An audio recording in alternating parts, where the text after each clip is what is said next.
Le Premier ministre a enfin une équipe gouvernementale. Il a été annoncé lundi soir à la radio-télévision nationale.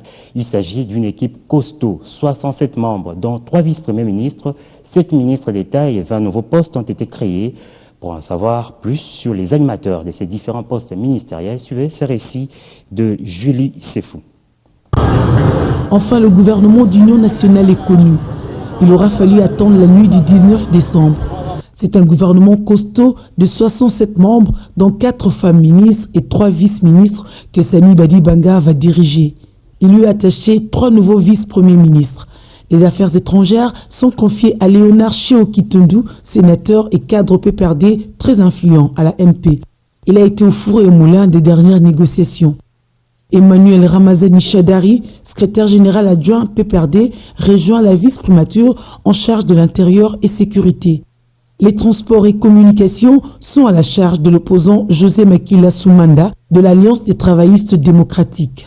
L'ancien vice-président en charge de la sécurité, Azarias Rouberoa, revient cette fois-ci au poste de ministre d'État chargé de la décentralisation et réforme institutionnelle. Des permutations sont enregistrées. Michel Bongongo quitte le budget pour la fonction publique. Félix Kabangenoumi de la Santé rejoint les affaires foncières. L'ancien vice-premier ministre de PT Antique devient ministre des infrastructures et travaux publics. Tandis que le ministre Egboaki Omer de l'urbanisme et habitat devient vice-ministre du portefeuille. Magui Wakabouba du vice-ministère de l'énergie va au vice-ministère de la santé.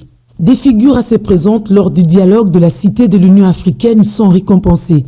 Jean-Lucien Boussa s'occupe du plan. Le dissident UNC Justin Bitakura se retrouve aux relations avec le Parlement. Joseph Kokoniangue, secrétaire général adjoint de l'FDC et allié, prend en charge l'urbanisme et habitat. Steve Mikaï va à l'enseignement supérieur et universitaire. Marie-Ange Mouchobe Kwalikoulia aura la responsabilité des droits humains. Magui Kiala s'occupera de la jeunesse et initiation à la nouvelle citoyenneté. L'UNC Pierre Kangoudia va au budget. Ami Ambatobe de l'UDPS et alliés rejoint les postes télécommunications et antiques. Marcel Ilunga, président UNADEF L Majorité, rejoint l'industrie. Labako Pierre Matousila s'occupera de l'énergie et ressources hydrauliques. Clément Kankou, signataire de l'accord de l'Union africaine, prend la charge de la coopération au développement. Sont maintenus dans leur poste les ministres d'État Alexis Thambwe Mwamba, justice et garde-sceaux, Modeste Bahati Lukwebo, économie nationale. Les ministres Atamatabe se maintiennent à la défense nationale, anciens combattants et réinsertion sociale. Henri Yav Moulang aux finances. Lambert Mende, communication et médias, est toujours porte-parole du gouvernement. Vous êtes prêt à entrer dans ce gouvernement, Sami Badibanga, si vous êtes contacté? C'est une question à laquelle je me réserve de répondre.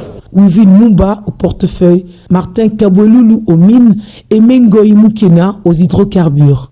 Et quelques 23 vice-ministres, dont Yves Kisombe aux affaires étrangères, Basile Olongo à l'intérieur, Willy Michiki, dissident du rassemblement et signataire de l'accord, va à l'énergie.